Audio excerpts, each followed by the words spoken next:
want to operate in a broken system. So I can fully sympathize with my brother Mathias that he's operating in a very complicated environment. And why am I saying this? Yes, sir. We would like to briefly talk about the opposition leadership in Parliament and the way they have performed.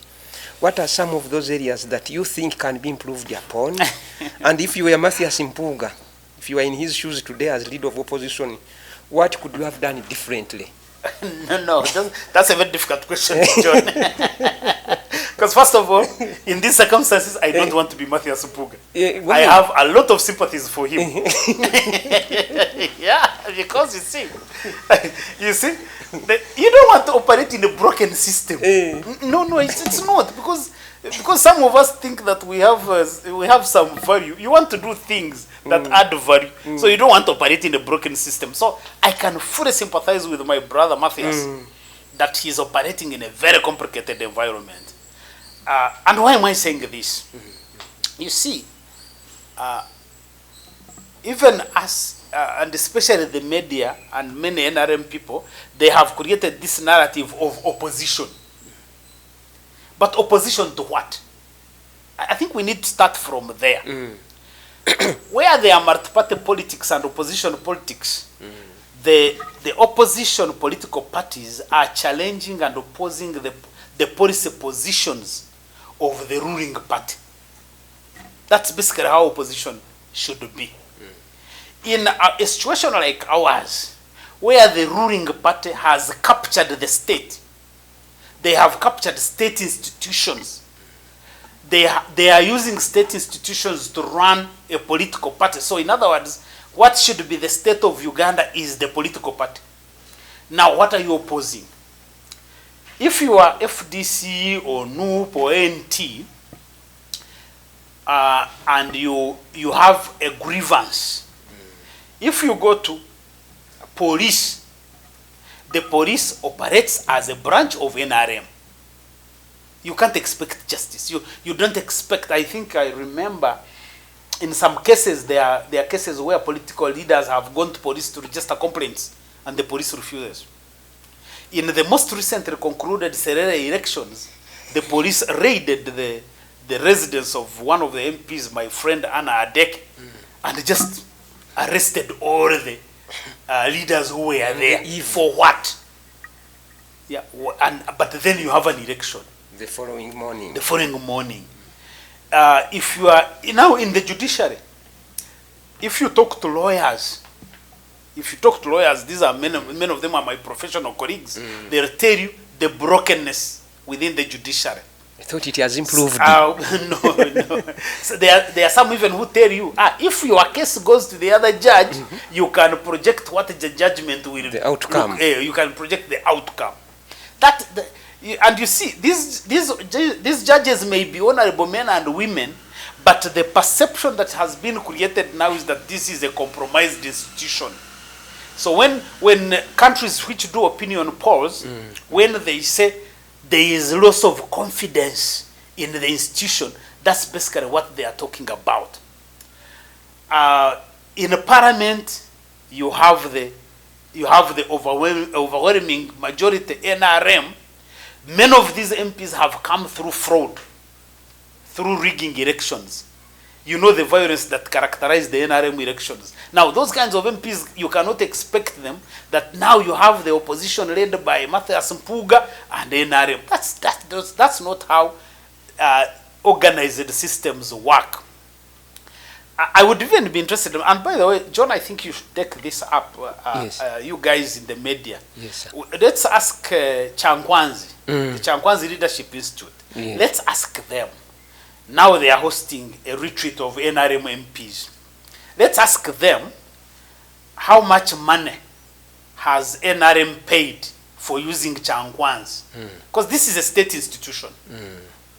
If we had a government that is disciplined, all these political parties and other groups would go to Changwanzi to do their things, and they would pay us money for using that facility. It would be good for us to find out, does NRM pay us for using our facility at Changwanzi? The point I'm trying to make is that the group called NRM, and that's why I call it a corruption enterprise, because the corruption is at the core of the entire organization on how it operates, and therefore, as long as that's how it operates, then you cannot have a genuine, a credible opposition, because every time you have another group that is called opposition, you are opposing the state. The state belongs to all of us. So when someone has stolen it from you, the main effort should be on how to recapture it, how to liberate state institutions from the capture. And I think that's, by the way, that is like our ultimate responsibility as citizens. Whether you are in NRM, whether you are in FDC, whether you are a lawyer like me, whether you are a journalist, whether you are in the church, wherever, whether you are in the mosque, the fundamental responsibility that rests with us now is how to liberate the state of Uganda from the capture by NRM, so that the state begins to work for us and not to work for a group called NRM, because that's the position right now. Thank you. There are people who think, and have eloquently made their case, suggesting that there is no need for opposition to continue to participate in elections in Uganda under the current circumstances. Do you find any merit in such proposals, and what would be the options? I think, first of all, we have to disabuse ourselves that in Uganda there is something called elections. No. What we have, the NRM runs elections as a military operation. It's not an election. These guys you see in the Electoral Commission, my brother Justice Byabagama, these are basically pretenders. I don't think that he knows even how the results are, how the elections are organized and transmitted and computed. I doubt. But he announces the results. Yes, I really doubt. Because you see, Byabagama has been confronted with the situations where the leaders of opposition political parties have been arrested, where votes have been stolen, and he is completely incapable of doing anything. I don't think that he can do anything. So, God bless him, but he is one of the lies that we live as a country. That we live a lie that there is an election. I think that the elections in this country is, what you see as elections is a military operation by the NRM and by Museveni and his group to be able to basically rationalize why they are in power. Remember that normally in dictatorships, dictators love elections more than the citizens. Oh. Yes. Is that Dictators. so? Because when you lose legitimacy of the people, when you lose legitimacy from the people, then the only reason you give and you feel like I am legitimate is that I was voted. And you've seen on this part of on this continent, guys like Mubarak, like a couple of them actually, Bashir, Mugabe. I think Mubarak was overthrown Months. within 6 months of an election where he had gotten 96%. So how did 96% of the population turn against you in just 6 months? Yes. But these are dictatorships. So they like elections because the elections become the only source of legitimation because you have lost legitimacy with the population. Yeah, so basically, in this country right now, we need to understand that there are no elections. Because you imagine, right now, this is 2023. Yes. Elections are coming in at the beginning of 2026. 2 years from now. 2 years from now. Museveni and his son are busy campaigning. Yeah, they are busy campaigning, and they will basically they will cover most of these campaigns with so many things. I've been telling people, I say, you know, these Museveni wealth creation tours. From 2001, he has been doing them. The problem is that this country doesn't do enough research, so we don't track these things. From 2007, 2001, in the third year of the term of office of Museveni, 2003. In the third year, he does the wealth creation tours. Yes. So if you go back, in 2003, it was Bonabagagaware. I think if I remember very well. In 2008, 2009, it was, I think he called it prosperity for all. Now this was the English translation of the other agenda.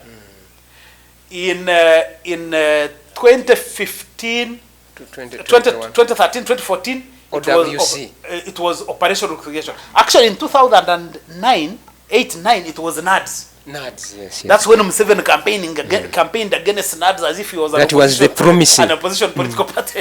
Because he basically went and said, NADS has failed, it's a bad program, I am going to dismantle it. Normally that would be said by an opposition political party.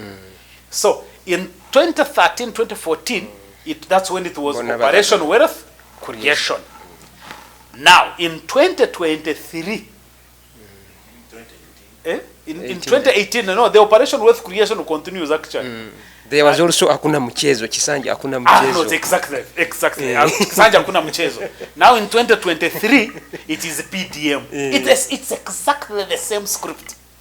Is it meant to create false hope in citizens? No, that's what it does. A way of getting money, plunder. First of all, it creates false hope. It creates excitement about money, but it's also the campaign platform because I am the president.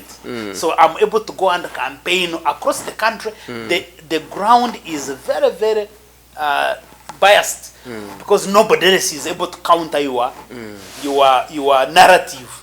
Nobody's countering that narrative. Because they are constrained. No, because you can stop them. Because right now, nobody is allowed to do anything. It's only Museveni and his son who can go and campaign. You'll see and this country, now it's like a movie, by the way. The way when you see them operating, they are like doing a movie.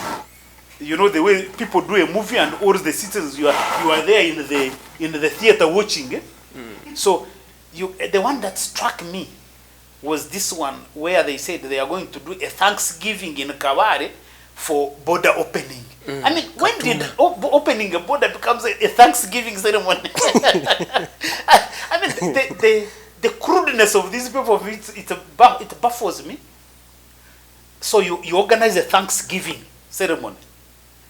And so you have your chief guest Mohozi. And you have all these clergymen. They are the ones, they are there praying. Would you call them fortune hunters? Some has called them for. These are fortune hunters. Because one, I am pretty sure these are not below average people. The clergy. The clergy. They are not below average people.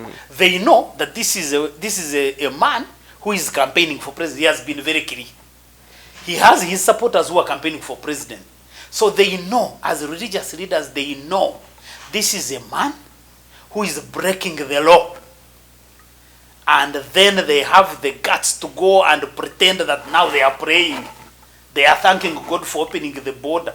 Because why did God close the border for 3 years? In the first place. Yeah? Why would God close the border for 3 years and then after 3 years we have to go thank him for opening? Come on. So we need to be, I think that as a country, we are too gullible that we can afford to take this. That's what I'm saying. Right now it looks like a movie. What Museveni and his son are doing is like a movie, and Ugandans are watching. When you talk to many Ugandans across the board, they are all baffled, they are confused, they don't know what to do. I just can't believe it that a country that has 45 million people. Many of us, we are educated, we are exposed, we are, I imagine many of us are accomplished people, then we are all confused. And then you have all these young people that are also like fortune hunters. They are running around these people and telling all kinds of funny stories. And I mean, God help us. God really... Some of God has called it being pragmatic. Aren't they being pragmatic? To know these guys are here, what do? We at best we can only position ourselves also. Oh yeah, that's what they know. I'm told there is a term now. It's called okwetega. So in other words, if I can okwetega, in the case Museveni gets the term next 5 years, I am also there. At least I become in the case Museveni decides to give to his son. And he's the president, I am also there. No, some of us think that, because you know, when you go to school, you guys, when you go to school, correct, there's something that school does to you. Correct. You are not supposed to behave like a below average person. When you have studied, I always tell people, I say, the time when we went to university, the moment I entered university, I basically knew that society expected more from me. But I also had pride because I had been working very hard to say, if I go to university, I should make it. Now I had, some of us, I had the opportunity to say, I was even given a course to study law. During our times, this is the early 90s, during our times, being a law student was big. Very prestigious. It was prestigious. Even the way you dressed, the way you walked, the way you talked. At campus there, if you met, there are two professions. If you met a law student or a medical student, you would look at them, the way they are dressed, their demeanor, you would know that either this is a law student or a medical student. Most of that has changed, so that's why sometimes you even see lawyers now running after all these people. They are also kwetega. Now, as a lawyer, I think there are so many things you can do in this world. I don't think that you need kwetega. Really. Thank you, sir.